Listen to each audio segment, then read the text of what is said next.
Hi everyone. So for today's video, I'm going to teach you how you can easily sign up in DistroKid. So as you can see in their website, you can easily access the sign up section.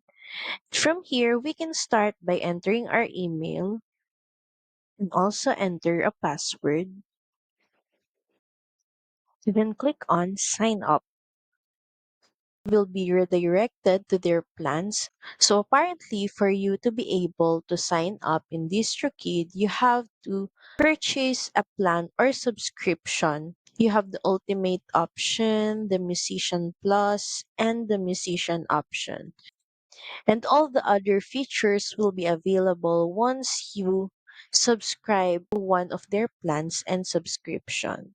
So that's pretty much it. Thank you very much for watching this video. I hope that this helped you on how you can easily sign up in DistroKid. Please don't forget to like, share, and subscribe to the channel. And I will see you again on the next one. Bye!